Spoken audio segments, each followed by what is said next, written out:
नमस्कार दोस्तों, स्वागत है आप सभी का। आप देख रहे हैं मिस्टर इमाम। दोस्तों, हाल ही में पूर्व गवर्नर सतपाल मलिक एक न्यूज़ चैनल के शो पर अपना इंटरव्यू दिए, जिसमें सतपाल मलिक जम्मू कश्मीर के मुद्दे पर विस्फोटक राज खोले।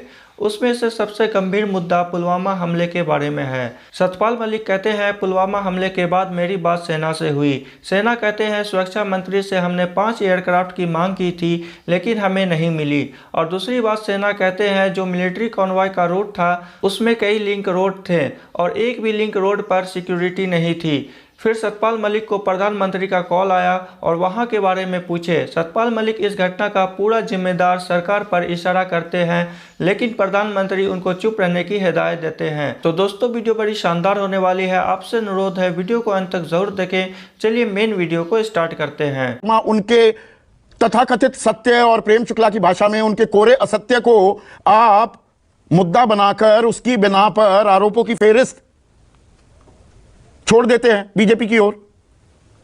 सत्यता प्रमाणित है सत्यपाल मलिक के इन तथाकथित सत्य की। अभी मजा आएगा ना भिड़ो। संदीप भाई, 10 दिन हो गए। हम तो सोच रहे थे साहब की जो एजेंसियां हैं वो काम क्यों नहीं कर रही हैं। 10 दिन क्यों लग गए इनको। सीबीआई के डायरेक्टर की तो पेंशन नहीं मिल रही, सीबीआई जांच करेगी। आलोक वर्मा जी के कार्यालय को रात को 2 बजे दिल्ली पुलिस के एक्ट पे सीबीआई का एक्ट बना और सीबीआई के कार्यालय को दिल्ली पुलिस के कांस्टेबल्स रात को 2 बजे जाके घेर लेते हैं और सीबीआई जांच करेगी और सीबीआई तथ्य देगी इनको। एपी सिंह साहब बहुत वरिष्ठ अधिकारी रहे हैं, लेकिन बड़ा हास्यास्पद है। क्या वो फ्री हो गए साहब? अब वो सीबीआई ने इसलिए बुला लिया होगा इनको। अब विसल ब्लोअर जो है सारे सबूत भी इकट्ठे करे। जिस समय पर वो गवर्नर थे तो बीजेपी के वो गवर्नर थे, बीजेपी के द्वारा अपॉइंट किए हुए। सीबीआई की हिम्मत थी उनसे सवाल पूछ ले। बात तो सही है। मुझे लगता है कि आज जब पूरा कच्चा चिट्ठा खुल रहा है, पुलवामा की साजिश की जब सड़ांध के परतें खुल रही हैं और जिस तरह से तमाम तथ्य सामने आ रहे हैं। अभी आपने कहा संदीप भाई कि काली स्कॉर्पियो थी। मैं राष्ट्रीय चैनल पर एक दिन आधा घंटा झगड़ा किया मैंने, एक राष्ट्रभक्त चैनल है, कि भाई कौन सी गाड़ी थी मुझे ये बता दो बस आज। और उन्होंने पूरा सर्च करके ये बताया कि मारुति 800 थी। आज तक देश को नहीं पता चला वो गाड़ी कहां की थी, रजिस्ट्रेशन नंबर कहां का था उसका मालिक कौन था, वो कहां से आई, वो रूट सैनिटाइज क्यों नहीं हुआ, वो 300 किलो आरडीएक्स कहां से आया। मोदी साहब मतलब देश के प्रधानमंत्री, शूटिंग के दौरान उनके पास फोन नहीं था। मतलब ऐसे ऐसे हास्यास्पद चीजें आ रही। यहां तक कि संदीप भाई जो मीडिया क्लिपिंग्स थी उस समय की, उस घटना के 2-4 दिन बाद की, हैकर्स से उनको उड़वा दिया गया है। इंटेलिजेंस फेलियर किसका था नहीं पता है। फिर वही ये आरोप है, इनकी सत्यता क्या प्रमाणित है? सवाल यही तो अटका हुआ है। 2019 में आपने पुलवामा पर बहुत सवाल उठाए थे, आप औंधे मुंह गिरे थे। देखिए, औंधे मुंह तो हो सकता है अभी भी सतपाल मलिक जी को गिरा लिया जाए, क्योंकि सरकार बहुत भारी चीज होती है। सरकार पूरी ताकत लगाएगी उनको दबाने की। मैं तो कह रहा हूं सीबीआई डायरेक्टर अपनी पेंशन लेने के लिए अगर दर-दर की ठोकरें खाएगा तो क्या होगा इस देश के अंदर। आप तमाम चीजें देखिए, नोटबंदी कोई जांच नहीं, पेगासस कोई जांच नहीं, राफेल कोई जांच नहीं, पुलवामा कोई जांच नहीं, अडानी कोई जांच नहीं, लाखों करोड़ के घोटाले करके लोग भाग गए, कोई जांच नहीं, कोई जिम्मेदार नहीं। 6 आपने मामले गिनवाए, 6 मामले गिनवाए, इनमें से 3 मामलों में सरकार को सुप्रीम कोर्ट से क्लीन चिट मिली, जो ऐतराज आप कर रहे थे। बताइए कौन से में मिली, एक बताइए मुझे। आपने पेगासस का दिया, नोटबंदी को लेकर। नोटबंदी में ये कहा गया कि जो प्रोसेस था वो ठीक था। हाँ। जांच नहीं हुई कोई, तो राफेल में जांच के लिए अर्जी डलवाते, जो याचिका जाएगी सुप्रीम कोर्ट उसी पर तो फैसला सुनाएगा। एक मिनट, हाँ 1 मिनट भाई, 1 मिनट। जांच तो नहीं हुई ना।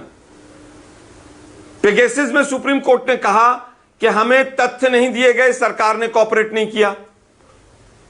आप बताइए मुझे कौन सी जांच हुई है? एक जांच नहीं हुई। इस सरकार की हालत यह है, this is a no data government. गांव में बाढ़ आ गई और बाढ़ आने के बाद सरकार पूछ रही है सब अपने अपने राशन कार्ड लेके आओ। अरे गांव तो डूब गया था। इस सरकार ने सारे आंकड़े तो डुबो दिए हैं। तमाम आंकड़ों में कितना डिफरेंस है। इलेक्शन कमीशन के आप 4 आरटीआई लगाइए अलग अलग, एक ही सवाल पे 4 उत्तर आएंगे आपके पास। एक ट्रक भरकर मटेरियल दिया गया बॉम्बे हाई कोर्ट को पेटिशनर्स ने इलेक्शन कमीशन का कि M3 कितनी मशीनें थी, M2 कितनी थी, M1 कितनी थी, आज तक जवाब नहीं। विसल ब्लोअर का कांदा ही मिला आपको कि 37 ये सत्ता खोने का मलाल है सत्यपाल मलिक का। वो आरोप लगा रहे हैं, उसी को आप हथियार के तौर पर इस्तेमाल कर रहे हैं। मुझे लगता है अगर वो असत्यपाल है और उन्होंने देशद्रोह किया है तो अभी तक वो बीजेपी के मेंबर क्यों हैं? जो आदमी देशद्रोह का काम कर रहा है, प्रधानमंत्री पर आरोप लगा रहा है, वो अभी तक बीजेपी का मेंबर क्यों है? आरोप तो पिछले 2 साल से लगा रहे हैं वो, उसके बावजूद वो गवर्नर एक जगह से दूसरी जगह कैसे बन गए? मुझे बताइए, ये क्या संभव है? अब वो लेकर आए कि राम माधव की डायरी एंट्री लेकर आए कि साहब राम माधव 7 बजे गए थे, 7:15 बजे गए थे, 7:30 बजे गए थे, तब सीबीआई जांच करेगी। इसका संदेश है सीधा सीधा कि चुप रहो। मोदी साहब का एक जो स्टेटमेंट है वो बहुत काबिले गौर है कि तुम चुप रहो, ये कोई और चीज है। और दुर्भाग्य कि 24 घंटे के बाद होर्डिंग बन जाता है जवानों के शहादत का, और चुरू में मोदी साहब अगले दिन ही वोट मांगने लगते हैं और कहते हैं कि पहली बार जो वोट डाल रहे हैं, फर्स्ट टाइम वोटर्स, वो इन शहादत पे वोट दे देना जो पीछे शहीदों के फोटो लगे। दूसरा देश होता सरकार गिर जाती। एक अधिकारी बताइए, रॉ का, सीबीआई का, ईडी का, किसी भी का, लोकल इंटेलिजेंस, आईबी, किसी एक अधिकारी के ऊपर कार्रवाई हुई हो?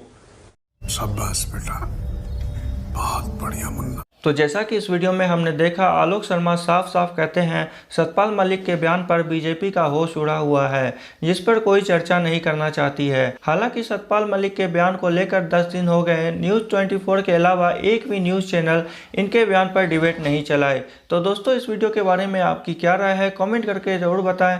ऐसे वीडियो और देखने के लिए हमारे यूट्यूब चैनल को सब्सक्राइब करें। फिर मिलते हैं अगले वीडियो में, तब तक के लिए जय हिंद।